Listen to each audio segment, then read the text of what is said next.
भाई मेरे को माफ़ कर दो, मैंने कभी किसी जात विवाद में मैं कभी नहीं घुसूंगा, मेरे से गलती होगा भाई। मेरे को बहुत मारा नहीं, मेरे को भाई मेरे से गलती होगा भाई। सो ओबी तो मेरा one of the favourite character है, क्योंकि मेरा ये कहने का मन तो नहीं है बट वो बहुत ज्यादा रिलेटेबल है मेरे लिए, क्योंकि ओबितो भी अपने आप में एक चैड बंदा है। एनीवेज बट एक चीज जो ओबितो को लेके बिल्कुल भी सेंस नहीं बनाती है वो है उसका पावर लेवल। 13 साल की उम्र में ओबितो एक सड़क छाप चूनीन के लेवल पे था एंड 14 साल का होते ही वो दी चैड मिनातो से फाइट कर लेता है एंड पूरे के पूरे कोनोहा के लोमड़े भी लगवा देता है। भले ही दी गोट मिनातो ने ओबितो को पेल दिया हो बट इन दी एंड दोनों मिनातो एंड कुशिना ओबितो की वजह से ही मारे जाते हैं। एंड मैं अगेन तुम्हें बता दूं कि ये सब ओबितो ने 14 साल की उम्र में किया था एंड इससे 1 साल पहले तक अगर तुम ओबितो से मिनातो से फाइट करने के लिए कह देते तो उसका रिएक्शन कुछ ऐसा होता। अनपढ़ है क्या, पागल है, कैसी बातें कर रहा भाई।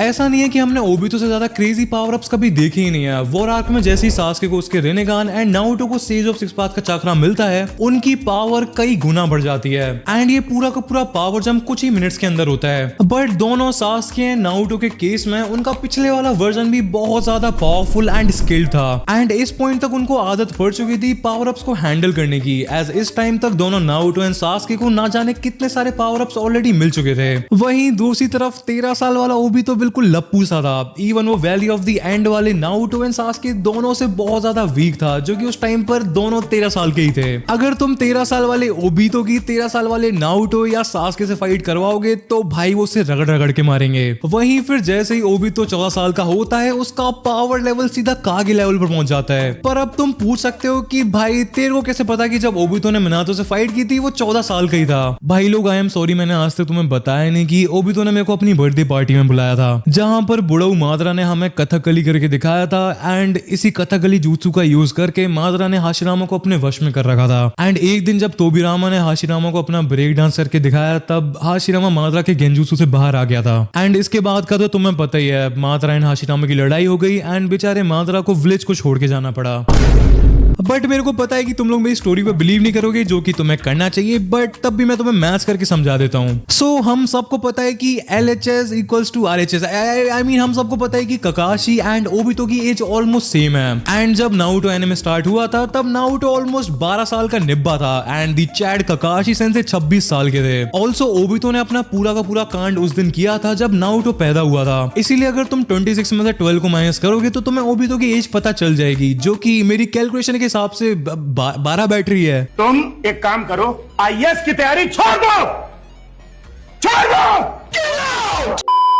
बट मजाक से हट के ओबितो के पत्थर के नीचे दबने एंड उसके मिनातो से फाइट करने के बीच में ऑलमोस्ट 1 साल के आसपास का ही गैप है। एंड इस गैप के बीच में मादरा कुछ तो ऐसा जादू करता है जिसकी वजह से इंसेल ओबितो एक चैड बन जाता है। फ्लैशबैक में हमने देख रखा है कि थर्ड गेट निंजा वॉर के टाइम पर ओबितो ककाशी से स्ट्रेंथ के मामले में बहुत ज्यादा पीछे था। इवन मेरे हिसाब से इवन रिन भी इस टाइम पर ओबितो से ज्यादा पावरफुल थी। ओबितो 13 साल की उम्र में ही चूनिन बन गया था, जो कि बुरा नहीं है, बट अगर थर्ड ग्रेट निंजा वॉर नहीं चल रही होती एंड कोनोहा को शिनोबीज की जरूरत नहीं होती तो ओबितो डेफिनेटली 13 साल की उम्र में तो चूनिन नहीं बन पाता। स्पेशली जब हमने ऑलरेडी देख रखा है कि माइट गाय ने चूनिन एग्जाम के टाइम पे लिटरली ओबितो को डिस्ट्रॉय करके रख दिया था। इवन ककाशी भी वॉर की वजह से इतनी ज्यादा जल्दी जोनिन बन गया था। इवन दो ककाशी सेंसे स्टार्टिंग से बहुत ज्यादा जीनियस थे, बट स्टिल ककाशी को भी वॉर की वजह से ही बहुत ज्यादा जल्दी प्रमोट कर दिया गया था। अगर चूनिन ओबितो पर वापस आए तो हमने फ्लैशबैक्स में देख रखा है कि ओबितो ने चूनिन एग्जाम के बाद ही फायरबॉल जुत्सु को सीखा था, जो कि उतना ज्यादा इंप्रेसिव नहीं है। सास्के ने 7 साल की उम्र में फायरबॉल जुत्सु को सीख लिया था एंड चैड इताची ने और भी कम एज में फायरबॉल जुत्सु को मास्टर कर लिया था। स्टिल टेंशी ब्रिज वाले मिशन के टाइम पर ओबितो को एक काफी ज्यादा सिग्निफिकेंट पावर अप मिल जाता है एज वो 2 टोमे शारिंगान को अवेक कर लेता है। ऑल्सो जिस मिस विलेज के निंजा ने ककाशी की आंख को काटा था, ओबितो ने उस निंजा को भी मार दिया था एंड बाय द वे वो एक जोनिन था। इवन उसके बाद वाली जो फाइट होती है उसमें भी ओबितो काफी ज्यादा अच्छा करता है, बट हाँ स्टिल ककाशी एंड ओबितो उस जोनिन को नहीं हरा पाए थे एज उसने पूरी की पूरी केव को कोलैप्स कर दिया था अपने जुत्सु का यूज करके, जिसकी वजह से इवेंचुअली ओबितो एक पत्थर के नीचे दब गया था। बट सिर्फ अपने नॉर्मल शारिंगान को अवेक करने से ही ओबितो की पावर काफी ज्यादा बढ़ गई थी। स्टिल ये सब मास्क वाले ओबितो के कंपैरिजन में कुछ भी नहीं है। एज ऑलमोस्ट 1 साल बाद मास्क वाला ओबितो कोनोहा में अकेले घुसता है, बहुत सारे ब्लैक ऑनबू के मेंबर्स को मारता है, बेबी नारुतो को कैप्चर करता है, कुशिना को मिनातो से सेपरेट करता है, कुशिना में से कुरामा को एक्सट्रैक्ट करता है एंड कुरामा को अपने गेंजुत्सु में डालता है। एंड एंड फिर वो जाके मिनातो से 1v1 फाइट भी करता है। बहुत सारे लोग ओबितो का मजाक उड़ाते हैं कि मिनातो ने उसे कितनी ज्यादा आसानी से पेल दिया था,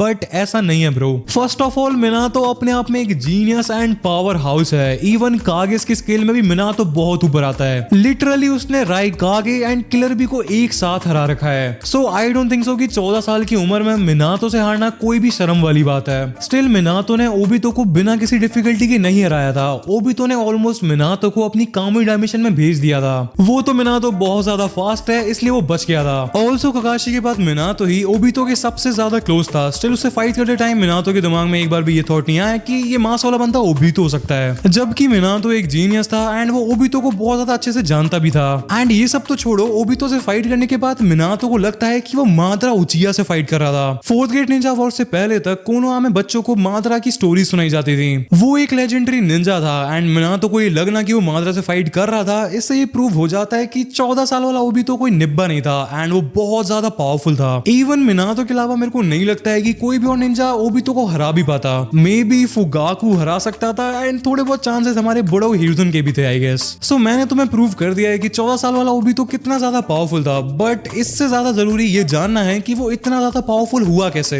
दो चीजें तो काफी ज्यादा ऑब्वियस हैं। फर्स्ट ओबितो की कामुई जो कि एक बहुत ज्यादा ब्रोकन एबिलिटी है and second of course Hashirama cells. भाई एक तो मेरे को पहले ये समझ नहीं आता कि हाशिरामा अपने सेल्स कहां फैला के गया है या फिर कौन लोग हैं जो कि उसकी कबर खोदने में लगे पड़े हैं। माद्रा के पास हाशिरामा सेल्स हैं, ओबितो के पास हाशिरामा सेल्स हैं, ज़ेत्सु के पास हाशिरामा सेल्स हैं, ओरोचिमारू के पास हाशिरामा सेल्स हैं, साले हरामी डांजो के पास भी हाशिरामा सेल्स हैं। अगर इतने हाशिरामा सेल्स मीटो उजुमाकी को मिल जाते तो हाशिरामा के 7-8 बालक नहीं हो जाते। एनीवेज मजाक से हटकर अगर किसी भी निंजा को कामुई या फिर हाशिरामा सेल्स मिल जाते हैं तो वो ऑफ कोर्स बहुत ज्यादा पावरफुल हो जाएगा, बट स्टिल ओबितो इस सब को बहुत ही ज्यादा क्रेजी लेवल पर सरपास कर देता है। As even Kamui and Hashirama cells होने के बाद भी अगर ओबितो की speed and reaction speed crazy fast नहीं होती तो उसे मिनातो दिखाई भी नहीं देता। ओबितो लिटरली मिनातो को डिस्ट्रैक्ट करके कुशिना को चुरा के भाग गया था एंड उन दोनों की फाइट में भी उसकी स्पीड मिनातो के आसपास ही थी। I mean of course Minato जब तक फ्लाइंग राइजिन का यूज नहीं करता है एज वो लिटरली इंस्टेंटेनियस ट्रांसपोर्टेशन है, बट नॉर्मल मूवमेंट स्पीड के मामले में Minato and Obito evenly match थे, जो कि अपने आप में बहुत बड़ी बात है। एज हम यहाँ पर मिनातो की बात कर रहे हैं जिसे राइकागे भी स्लो मोशन में मूव करते हुए दिखाई देता है। ऑल्सो मिनातो इस टाइम पर काफी ज्यादा डेस्परेट भी था एज उसे इस वाली फाइट को जल्दी से जल्दी खत्म करके कुशिना के पास जाना था एंड ऑल्सो उसे कुरामा को भी रोकना था। इसीलिए बिना किसी डाउट के मैं ये तो कह सकता हूँ कि मिनातो होल्ड बैक तो बिल्कुल भी नहीं कर रहा था। ऑल्सो अगर ओबितो की रिएक्शन स्पीड फास्ट नहीं होती तो वो मिनातो के ऊपर कभी भी कामुई का यूज कर ही नहीं पाता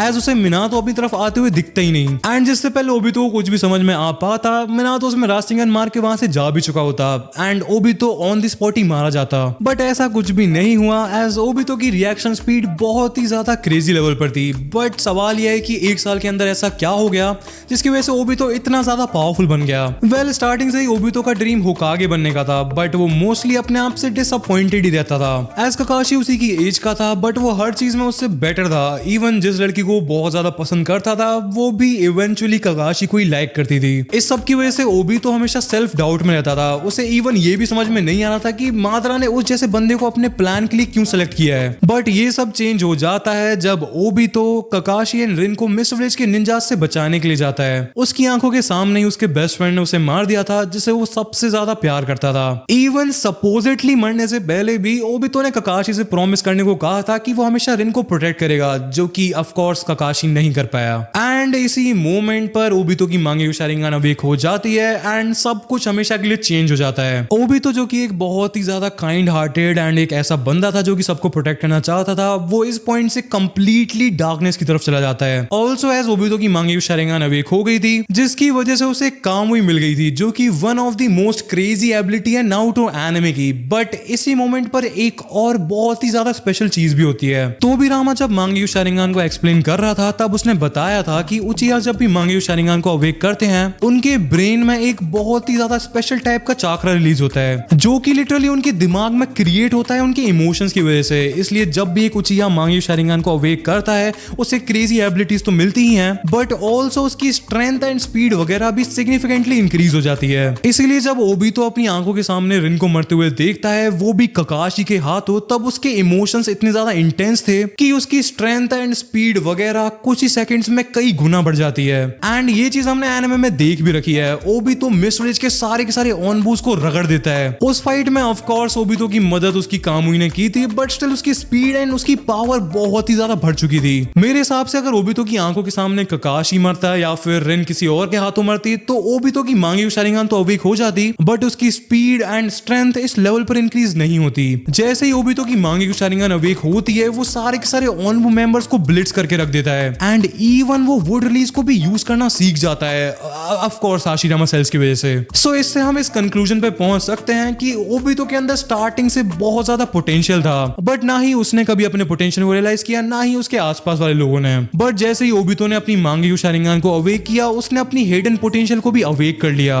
ऑल्सो मांगी शारिंगान को अवेक करने के बाद भी एटलीस्ट 3 महीने और मादरा ने ओबितो को ट्रेन किया होगा। ऑल्सो मादरा के मरने के 3-4 महीने बाद ही ओबितो ने कोनोहा पर अटैक किया था। सो मादरा के मरने के बाद भी ओबितो के पास 3 से 4 महीने थे ट्रेन करने के लिए। एंड इस पूरे फेज में ओबितो के पास ट्रेनिंग करते टाइम एक क्लियर गोल था एंड उसके अंदर बहुत ज्यादा गुस्सा भी था। इतने ज्यादा कम टाइम में ही ओबितो को पावर अप्स पे पावर अप्स मिलते गए एंड इस पूरे के पूरे कॉम्बिनेशन की वजह से ही ओबितो इतना ज्यादा पावरफुल बन गया था। एंड अगर तुम स्पेसिफिकली एक एबिलिटी को भी देखोगे तो ओबितो की हर एक एबिलिटी अपने आप में ही ब्रोकन है। मांगेक्यो शारिंगान, हाशिरामा सेल्स, उचिहा का स्पेशल वाला चाकरा, मादरा के साथ ट्रेनिंग, एक clear goal and obsession and एक कोरोमात्सु कामे लेवल का गेंजुत्सु। अगर इस सब में से कोई एक चीज भी किसी निंजा के पास होती है तो वो निंजा अलग ही लेवल पर पहुंच जाता है एंड ओबितो के पास इस सब का कॉम्बिनेशन था। And specifically Mangekyo Sharingan and Hashirama cells का कॉम्बिनेशन हद से ज्यादा ओपी है। एज हाशिरामा सेल्स की वजह से ओबितो अपनी ब्रोकन एबिलिटी कामुई को लिटरली स्पैम कर सकता है, जिसकी वजह से उस पे काइंड ऑफ इटर्नल मांगेक्यो शारिंगान है बिना इटर्नल मांगेक्यो शारिंगान को अवेक करे हुए। मैंने काफी सारे लोगों को इंटरनेट पे कहते हुए देखा है कि ओबितो इतने ज्यादा कम टाइम में इतना ज्यादा पावरफुल इसलिए हो गया क्योंकि नारुतो के राइटर उस टाइम पर सबको बिलीव करवाना चाहते थे कि वो मास्क वाला बंदा सच में मादरा उचिहा है। एंड ये बेसिकली एक प्लॉट होल है। वेल नारुतो में काफी सारे प्लॉट होल्स एग्जिस्ट करते हैं, ये मैं मना नहीं करूंगा।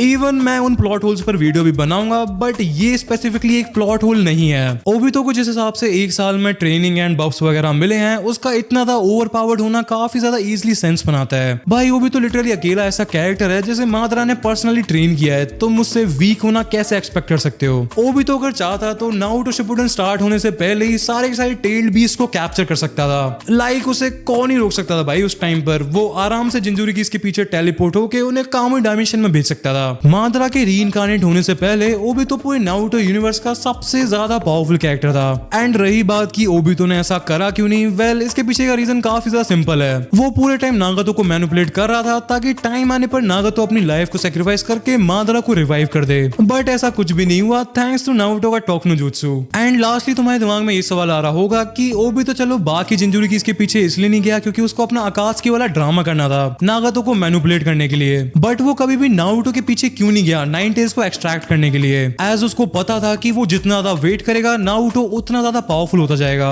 इसके पीछे का रीजन ये है कि फर्स्ट ऑफ ऑल वो अकेले नाइन टेल्स को एक्सट्रैक्ट कर ही नहीं सकता था, उसे बाकी लोगों की हेल्प की जरूरत पड़ती। सेकंड एंड मेन रीजन जिसकी वजह से ओबितो कभी नारुतो के पीछे नहीं गया वो था इताची उचिहा। ओबितो ने खुद सासुके को बताया था कि उसे इताची बिल्कुल भी पसंद नहीं था, एज वो उसके पूरे के पूरे प्लान पर पानी फेर सकता था। सो हाँ, ओबितो का पावर जंप बहुत ही ज्यादा क्रेजी था, बट वो कोई प्लॉट होल नहीं था। ओबितो को अपनी पूरी पावर अपने बफ्स एंड ट्रेनिंग वगैरह से मिलती है। आज की वीडियो में इतना ही था। अगर तुम्हें वीडियो पसंद आई हो तो वीडियो को लाइक करना मत भूलना एंड चैनल को सब्सक्राइब करना मत भूलना।